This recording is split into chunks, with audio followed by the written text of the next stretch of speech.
You desire an heir, a son to continue your lineage. An heir you shall have. But on one condition. The king and the queen mother exchanged worried glances, the enormity of their actions dawning upon them. Yet, they could not retreat now. They had come too far. When Una, a young woman, discovered she was pregnant, she confided in her mother Wubi. Wubi, knowing the horrors that awaited, warned her not to tell a soul, not even her husband. She secretly arranged for Una to flee to her maternal home, far from the watchful eyes of Nziga.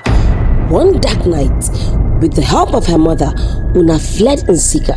Her fate carried her as fast as she could manage, her heart pounding with a mix of fear and hope. But she hadn't gone far when she felt a sharp pain in her leg.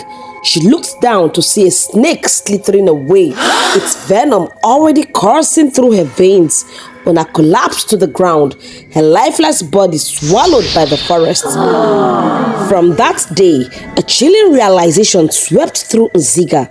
Any pregnant woman who tried to escape her fate always met a gruesome end. To prevent such tragedies, the king declared that all first-time mothers must reside within the palace walls. There, they were monitored until they gave birth. If their child was born on any other day, they were spared and allowed to return home.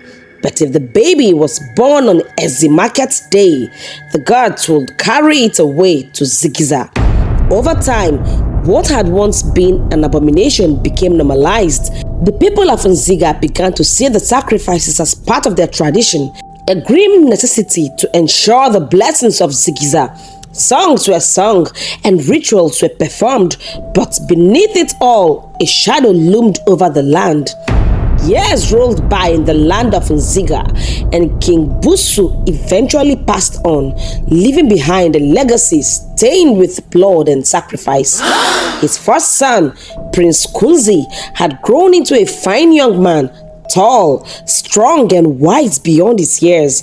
The people of Nziga admired him greatly, for he carried himself with humility and compassion, qualities that softened the darkness lingering over the land.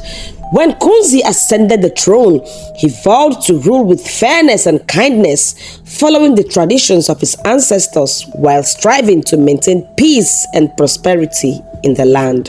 King Kunzi found love in Oa, a beautiful maiden with skin as radiant as the morning sun and a heart as gentle as a dove. Theirs was a union celebrated across the kingdom, a love that seemed destined to bring joy and hope to the royal household.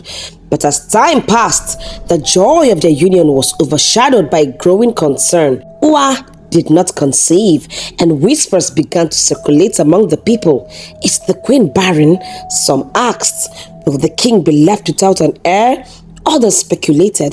The first few years were filled with hope and patience, but by the 6th year, the whispers grew louder and the pressure mounted.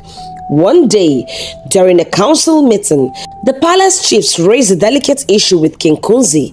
The room was heavy with tension as the eldest chief, a man with a long flowing beard, spoke up.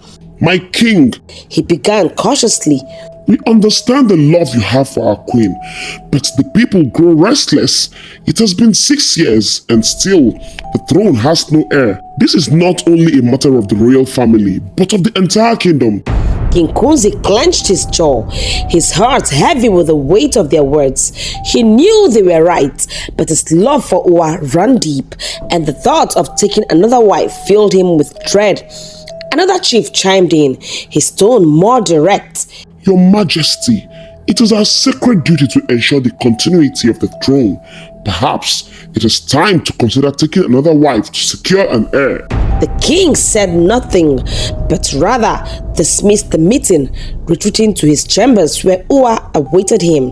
When Oa saw the sorrow in her husband's eyes, she reached out to him, her touch gentle. What troubles you, my king? She asked softly. Kunzi hesitated before recounting the chief's words. Oa listened in silence, her heart aching at the thought of losing her place by his side. But she loved Kunzi deeply, and her devotion to him and the kingdom outweighed her personal pain. If this is what must be done for Nziga, she said, her voice steady despite the tears in her eyes, then I will not stand in the way. Take another wife, my love. Secure the future of our people. After much reflection and with the understanding of Queen Oa, King Kunzi agreed to marry a second wife, a maiden named Wu, known for her beauty and humility, was chosen as the new queen. A few months after the marriage, the palace was rocked by extraordinary news. Queen Oa and Queen Wu were pregnant. The news brought a mixture of joy and fear. On one hand, the kingdom celebrated the promise of new life and the potential continuation of the royal lineage. On the other hand, Ziga cast a dark shadow over the pregnancies. The queens themselves were consumed by fear. They knew that if either of their children was born on Ezimaket's day, they would be taken to Zigiza as a sacrifice. As news of the queen's pregnancy spread through the village, the people of Nziga celebrated with mixed emotions. The villagers rejoiced, not just for the pregnancies, but for the thought that the royal family would have a fair share of their pain. For years, the people had suffered under Zigiza's covenant. They had seen their own children taken from them, sacrificed to the unyielding tree god. Now, for the first time, one of the king's children would also be subject to the same fate. To many, this seemed like justice. They will finally feel what we have felt. Murmured a woman to her friend. They think they are above the covenant, but Zigiza will remind them otherwise. Another woman replied with a bitter laugh. As the pregnancies progressed, a heavy cloud of fear and uncertainty settled over the palace, especially in the heart of Queen Oa. After waiting for so many years for a child, she was tormented by the thought that her long-awaited blessing might end in tragedy. The covenant with Zigiza loomed over her, an unrelenting curse that threatened to snatch her joy away. One evening, unable to bear the weight of her fears, Queen Oa approached King Kunzi in his private chambers. Her face was pale and her voice trembled as she spoke. "My king, I cannot stop thinking about the covenant," she said, her eyes pleading. What if our child is born on Ezimaket's day? After waiting this long, how can I bear to lose my child to Zigiza? The king sighed deeply, his heart aching for his wife. He reached out and took her hand. We can only pray to the gods that our child comes on any other day. Oa, my love, the covenant with Zigiza is older than any of us, and I do not have the power to break it. Queen Oa's shoulders sagged in frustration. Tears welled in her eyes as she pulled her hand away. "So we are to live as slaves to this cursed tree forever," she whispered before storming out of the room. Unbeknownst to them, Queen Wu had been eavesdropping from behind the door. A sly smile spread across her face as she rubbed her belly. "If Oa's child is sacrificed, mine will be the heir to the throne," she thought before quietly walking away. That night, Queen Oa made a daring decision. Cloaking herself to avoid being recognized, she slipped out of the palace and made her way to Zima, the real midwife's home. The streets of Ziga were quiet, the only sounds coming from the rustling leaves and distant chirps of nocturnal creatures. When Oa knocked on the door, Zima opened it, startled to see the queen standing there. "Your Majesty, what are you doing here at this hour?" she asked, ushering Oa inside. Once seated, Queen Oa poured out her heart, tears streaming down her face as she spoke of her fears. "Zima, I cannot bear to lose this child. Please, you must help me. I'll give you gold, money, anything you desire. Just ensure my child is safe." Zima hesitated, her conscience warring with the temptation of wealth. After a long silence, she finally nodded. "Very well, Your Majesty. I'll do what I can to protect your child, but this must remain between us." Queen Oa clasped Zima's hands in gratitude. "Thank you, Zima. May the gods bless you." When the next Ezimaket day arrived, Queen Oa's worst fears came true. Early in the morning, labor pains gripped her, and the palace descended into chaos. The head royal midwife, Zima, was sent for immediately. The labor was excruciatingly long as the queen's cries echoed through the walls. Outside her chambers, the king, the chiefs, and the royal family waited in anxious silence. Fear was etched onto every face, for they all knew what the birth of this child could mean. Finally, after what felt like an eternity, Zima emerged from the queen's chambers. Her face was pale, her eyes avoiding the gaze of the king and the waiting chiefs. The room felt deathly silent, every ear straining to hear her words. It's a stillbirth, Zima finally said, her voice heavy with false sorrow.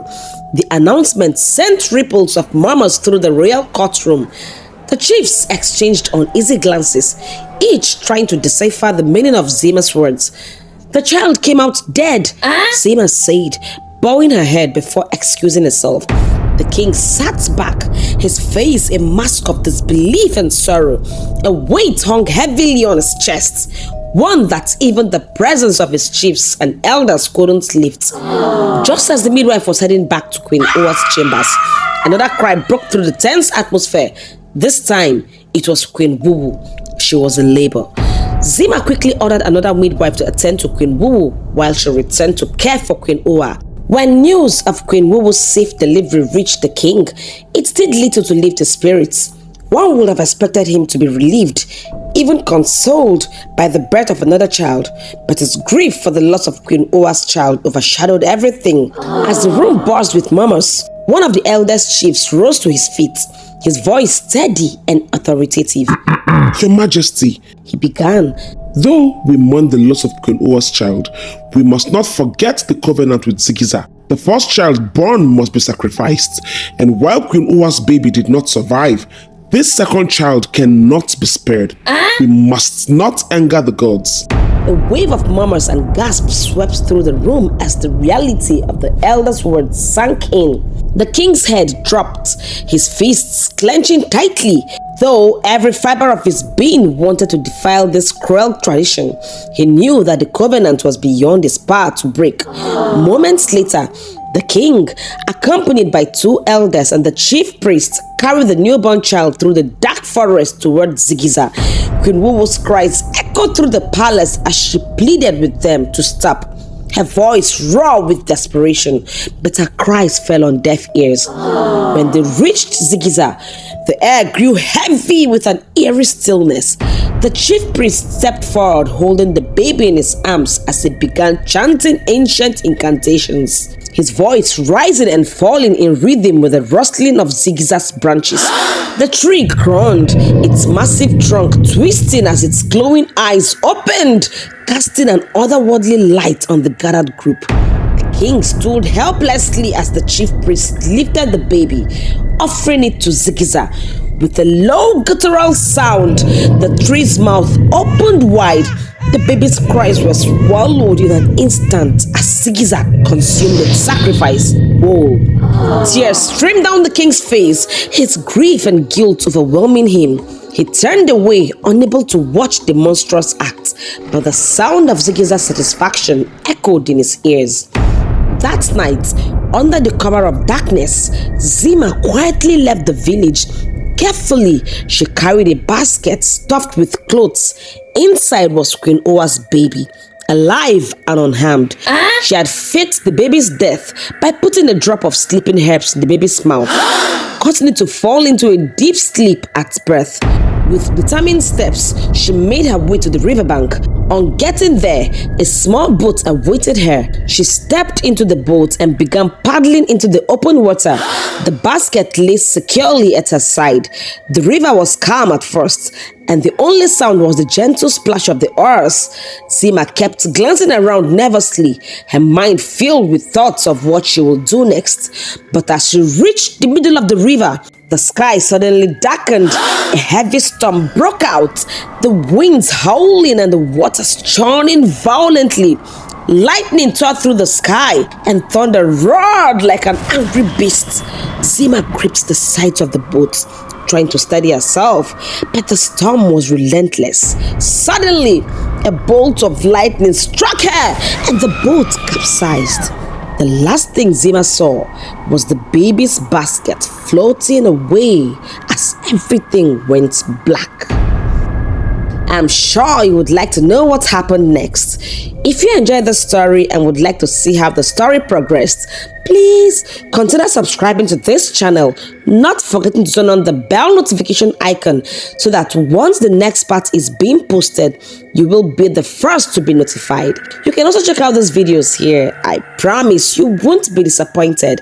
Till we meet again in my next video, remain blessed.